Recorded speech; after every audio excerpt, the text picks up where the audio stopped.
Banyak orang yang sudah sadar akan pentingnya kebersihan lingkungan.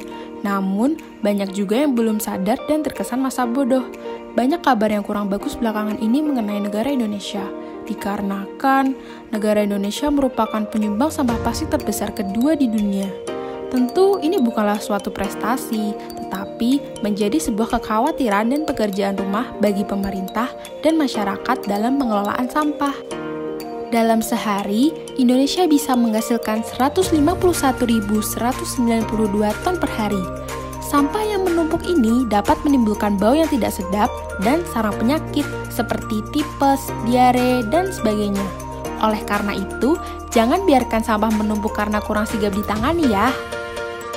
Di lingkup perkantoran, hotel, dan tempat umum lainnya, terlihat juga banyak sampah yang menumpuk. Hal ini karena jumlah petugas kebersihan yang tidak sebanding dengan sampah yang harus ditangani. Selain itu, banyak masyarakat yang masih kebingungan dalam membedakan jenis-jenis sampah. Dari permasalahan tersebut, berpotensi bagi petugas kebersihan bekerja lebih ekstra dan sampai larut malam. Maka, kami mengusulkan suatu ide tempat sampah yang dapat memilah secara otomatis dengan sistem yang terkoneksi secara IoT kepada petugas kebersihan, sehingga dapat memonitor sampah dengan mudah.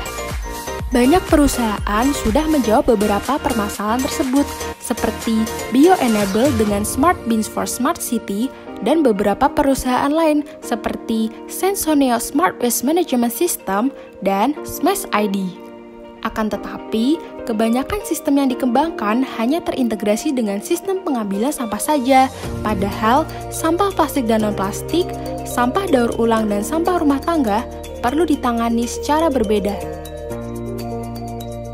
Alat ini tersusun dari sensor ultrasonik sebagai pendeteksi sampah yang masuk, servo untuk membuka tempat sampah, 2 servo untuk menggerakkan pemilah, sensor proximity induktif sebagai pendeteksi logam non-logam, sensor proximity kapasitif sebagai pendeteksi organik non-organik, sensor infrared mendeteksi tinggi sampah apabila penuh, dan sensor berat untuk mendeteksi masing-masing berat sampah.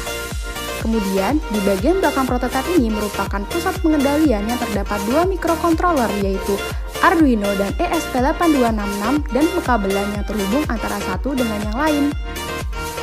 Bila seseorang membuang sampah botol akan dideteksi oleh proximity induktif, proximity kapasitif, dan akan masuk ke sampah anorganik. Untuk sampah kaleng akan terdeteksi oleh sensor proximity induktif dan langsung masuk ke sampah D3. Kemudian, untuk sampah sisa buah akan dideteksi oleh sensor proximity induktif, kemudian sensor proximity kapasitif, dan akan masuk ke sampah organik. Dan apabila seseorang memasukkan sampah dan sampah tersebut hampir penuh, maka sensor infrared yang terletak di atas tempat sampah akan menyala.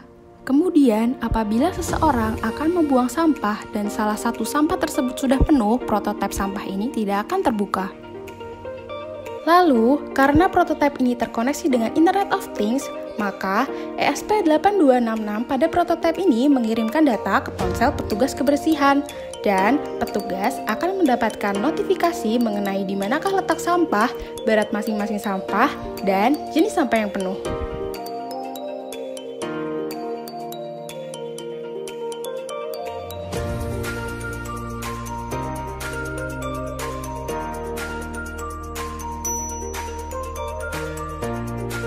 Berikut ini adalah analisis teknoekonomi sebelum dan sesudah adanya Smart Dustbin.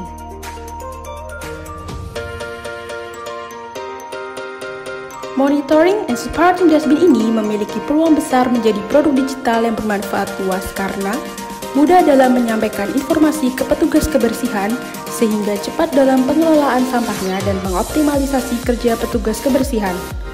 Adanya pemilahan sampah secara otomatis, masyarakat tidak perlu lagi memilih tong sampah mana yang sesuai dengan jenis sampah yang mereka buang.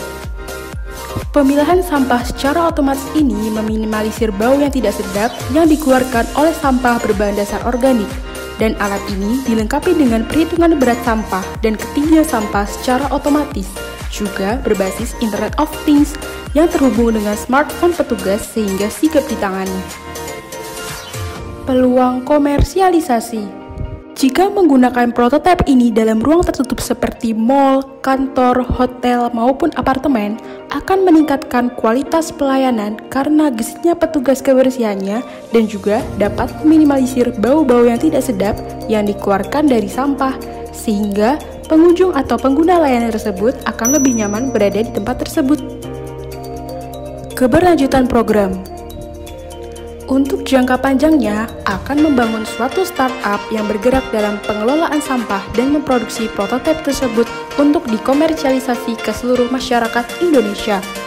Menyempurnakan alat ini sefleksibel mungkin dalam penggunaan sehingga meminimalisir kesalahan alat ini.